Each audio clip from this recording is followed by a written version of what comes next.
Barhead, Morinville, Westlock. Mr. Speaker, Albertans have expressed their frustration and concerns with the government's labour law review. This government has consistently failed to properly consult Albertans. To date, Ontario has allowed 2 years for its consultation, while Albertans have been given a mere 36 days to provide feedback. The changes to our labour laws back in 1988 were a result of unions, companies and associations working together for more than a year, and these laws withstood the test of time. Stakeholders in Alberta have asked the minister to extend and enhance the consultation for her labour law review. My question is, will she? Honourable Minister. Thank you very much, Mr. Speaker. As the member opposite referenced, the labour legislation that we are reviewing has not been updated since the movie Beetlejuice was released.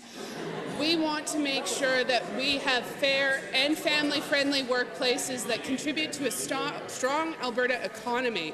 To do that, we are working with companies, organizations that represent businesses, we're working with labour, and we are collecting excellent feedback from Albertans so that we can make sure we have the best workplace legislation in our country. Hear, hear.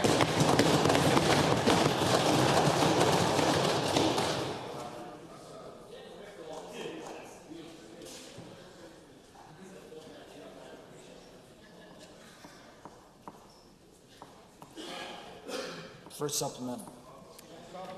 Given that yesterday during the budget estimates the minister said Ontario is different because they're doing a, quote, soup to nuts review, and given that this minister's mandate letter to Andy Sims is very broad and includes foundational questions such as the very definition of an employee, processes to choose, change or cancel union representation, whether to mandate a RAND formula in collective agreements, broadening the Labour Relation Board mandate, and many more issues, will the minister please clarify how her labour relations review is very focused compared to Ontario's soup to nuts review?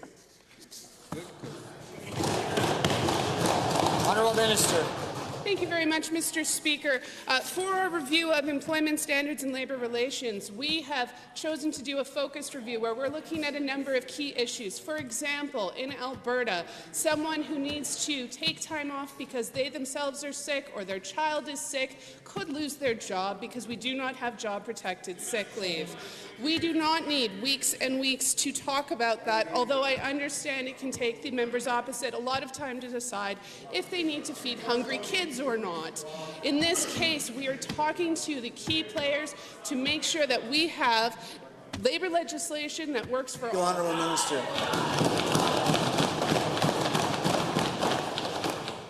Honourable members, you will note that I've been using this of late, and I note that increasingly there's a number of you using it. It has to do with the overall volume of this place, and I ask on all sides, not only as individuals but also as groups, please keep it down if you want to influence the policy into the future. The second supplemental. Given the minister's business plan states, the ministry must meet high expectations for transparency and engagement when making any legislative changes. Given this minister said, quote, we absolutely look at making sure we are meeting our own high expectations. And given it appears this minister's high expectations are well below the expectations of many Albertans, Minister, tell us why you're not taking more time to hear from Albertans on matters like union certification and collective bargaining. Is it because you already know the results you want? The Honourable Minister. Thank you very much, Mr. Speaker. It's very important that we consult with employers and employee groups as well as everyday Albertans. Our consultation is ongoing, and I invite all Albertans to go to work.alberta.ca if you have interest in employment standards or labour relations code to please weigh in on these important issues. We will continue to accept that feedback as well as work with labour lawyer Andy Sims to make sure that we have reasonable, fair and responsible legislation for Alberta dealing with issues like currently one can get fired if they take a sick day.